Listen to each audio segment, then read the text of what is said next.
This week, V-Rising, described as an open-world survival and action RPG hybrid about vampires, went into early access. Emerging from a coffin after a long sleep, players will take on a perilous world to build their own base and survive the elements such as avoiding sunlight. In order to survive, players will need to kill enemies, animals, and gain blood, a precious resource needed to feed themselves as well as their own castle.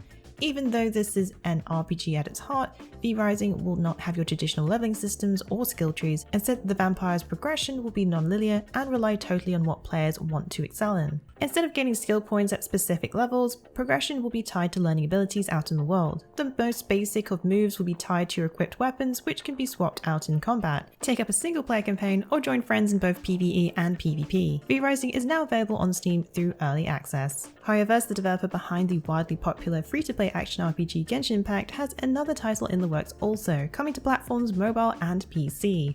Zenless Zone Zero was announced, and an action RPG with rogue elements got a trailer featuring the game this week. Instead of a more traditional fantasy-styled title, the game looks to follow a more sci-fi approach set in a modern city setting. According to the website, Zenless is set in a metropolitan city following the events of an apocalyptic disaster caused by the Hollows, other dimension portals. These portals seem to allow terrible monsters to pass through, known as ethereals. The people of New Eridu have found a way to survive against all odds by extracting resources and tech from the ethereal's domain. This is where players will come in. Taking up the role of a proxy, players will help guide people through the Hollows, all the while fighting off enemies. Together with other characters' abilities, players will develop combo party abilities to deal more damage. Sounds a little familiar, as Genshin Impact also has party combo action with elemental visions. However, Zenless also throws in some roguelike elements, as each trip to the Hollow will be different with labyrinths. In case you missed it, Zenless isn't the only PC mobile hybrid game currently in development, as recently Honkai Star Rail was announced a turn-based strategy RPG.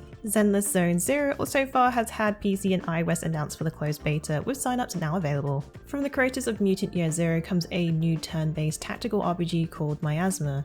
Developer The Bearded Ladies unveiled their new game with a trailer which showed an America in the not too distant future. America has been destroyed by an unnatural and destructive force called the Miasma. The story follows Elvis, a man who can control the Miasma with his hands. His only companion growing up is a robot brother that took care of him.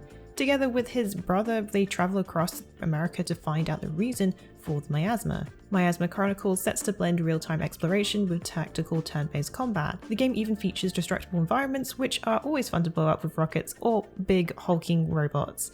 Miasma Chronicles was announced for PC, PlayStation 5 and Xbox Series X and S, releasing sometime in 2023. Developer Techland are working on an unannounced game that's set to be a fantasy open-world action RPG. The studio behind Dying Light explained that they're in the midst of hiring for a AAA title. The team working on the title are made up of some pretty key figures in RPG history, including members that have worked on the likes of The Witcher 3, Horizon Zero Dawn, Cyberpunk 2077, and Deathloop, to name a few. Concept art was released teasing the fantasy title that shows some crumbling structures as well as stone statues. Whether this title is influenced by mythology or based on a completely new fantasy is not known, but the image does show some historical elements. Techland has worked on the Dying Light franchise and remains one of the biggest studios of Polish game developers with 30 years of experience. Recently, they released the sequel Dying Light 2, a survival horror action RPG which pits players against monsters that lurk in the dark hideouts. Fans of Spider's 2019 action RPG Greedfall will be excited to hear that a sequel was announced this week. Greedfall 2: The Dying World will retain its strongest element, player choice. This upcoming game will actually be a prequel to Greedfall. Our story will take place again on Tier 4D, the island that was being colonized by soldiers and people of Serene. This time though, playing as a native 3 years prior to the first game before the colonization. Much like the main island of Tier 4D, Garkane is also ravaged by war and political unrest.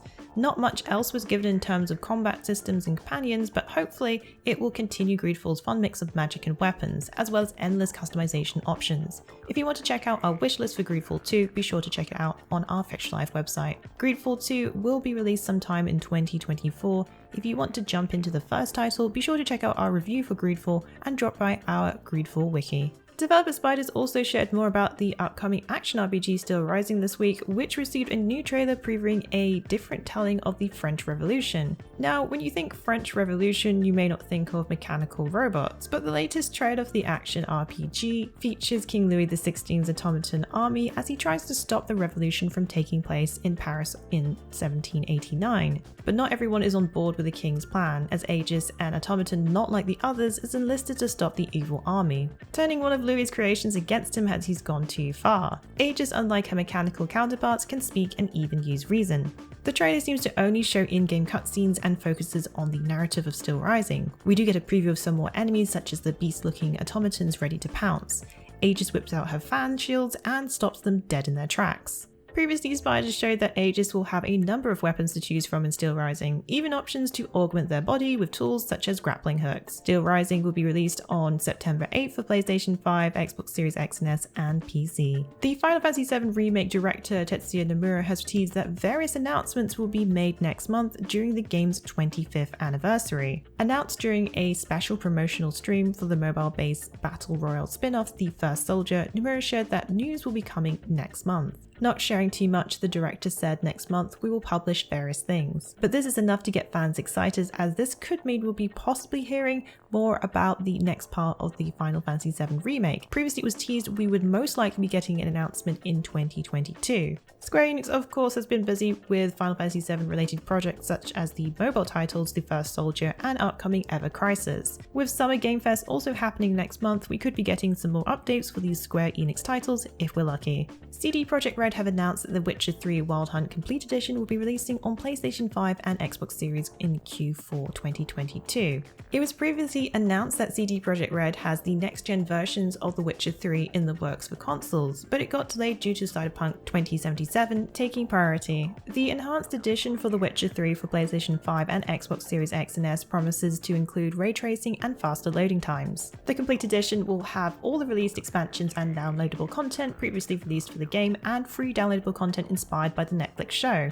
This year marks the 7th anniversary of this entry. The new box art also is slightly different. The developer also teased this year that the franchise will be getting another entry, a 4th game. It was also confirmed that the title will use Unreal Engine 5 as part of the multi-year strategic partnership with Epic Games. Well, that's it for the Week in the Wikis. Please join us again next week for yet another great week of gaming. Remember to check out our VIP program for some exclusive supporter benefits. And budding writers should take advantage of our Become an Author initiative. Thanks again for being part of this great community. Keep checking in with us with news, reviews, YouTube streams and vids, and general wiki goodness.